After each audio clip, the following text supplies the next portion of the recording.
وہ روزے جن کے متعلق آپ صلی اللہ علیہ وآلہ وسلم نے حکم دیا کہ یہ نہیں رکھنے چاہیے۔ ممنوع روزوں کی پہلی قسم، ایک انسان پوری زندگی روزہ رکھتا ہے، یہ شرعاً جائز نہیں۔ سیدنا عبداللہ ابن عمر رضی اللہ تعالیٰ عنہ بیان کرتے ہیں، آپ صلی اللہ علیہ وسلم نے فرمایا، لا صام من صام الابد، جس نے ہمیشہ روزہ رکھا، افطار ہی نہیں کرتا، کسی دن ناغہ ہی نہیں کرتا، اس کا کوئی روزہ نہیں ہے۔ دوسری قسم جو شریعت میں ممنوع ہے، ایک انسان حج کر رہا ہے، میدان عرفات میں ہے اور میدان عرفات کے دن روزہ رکھ لے۔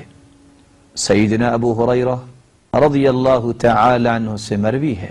آپ صلی اللہ علیہ وسلم کے متعلق فرماتے ہیں، نہا رسول اللہ صلی اللہ علیہ وسلم عن صوم یوم عرفہ فی عرفہ، آپ صلی اللہ علیہ وسلم نے میدان عرفات میں حاجی کے لیے روزہ رکھنے سے منع فرمایا۔ تیسری قسم جس کو شریعت نے منع قرار دیا ہے، ایک انسان صرف جمعے کے دن کا روزہ رکھتا ہے، ایک انسان صرف ہفتے کے دن کا روزہ رکھتا ہے۔ سیدنا ابو ہریرہ رضی اللہ تعالی عنہ سے مروی ہے، آپ صلی اللہ علیہ وسلم نے فرمایا، لا تصوموا یوم الجمعہ الا وقبلہ یوم او بعدہ یوم، کوئی شخص صرف جمعے کو خاص کر کے روزہ نہ رکھے، ہاں اگر اس سے ایک دن پہلے یا ایک دن بعد میں رکھتا ہے تو پھر جائز ہے۔ ہو سکتا ہے کسی مہینے میں ایام 20 کے روزے اس ترتیب سے آ جائیں کہ جمعرات کو 13 تاریخ ہو، جمعے کو 14 تاریخ ہو اور ہفتے کو 15 تاریخ ہو،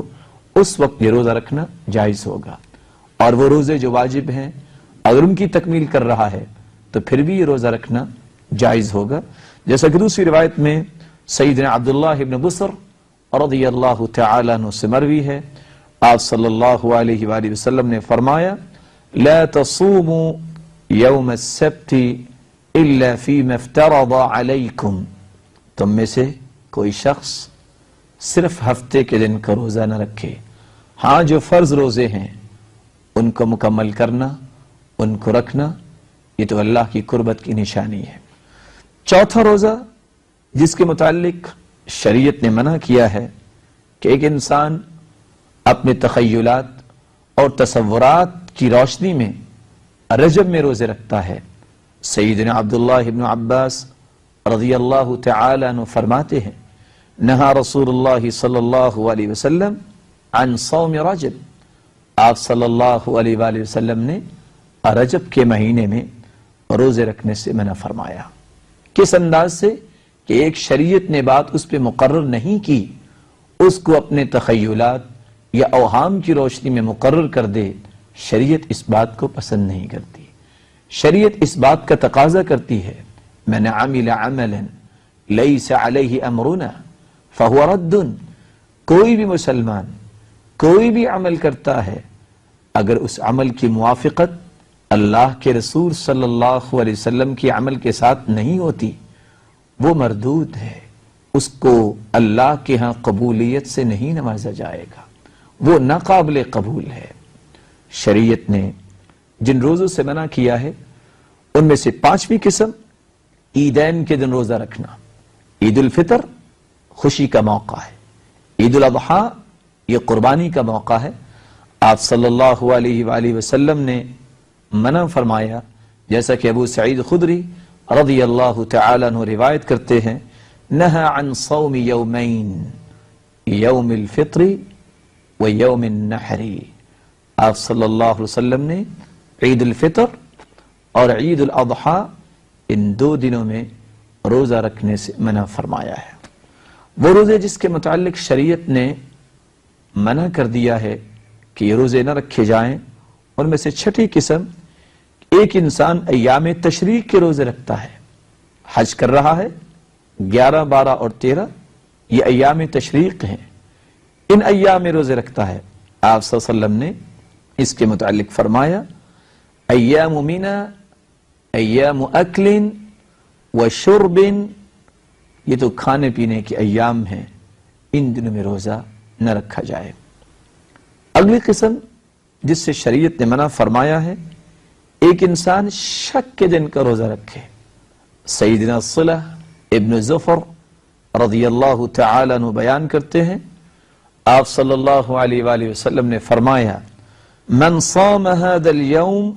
فقد عصى ابا القاسم، چاند نظر نہیں آیا، رمضان المبارک شروع نہیں ہوا،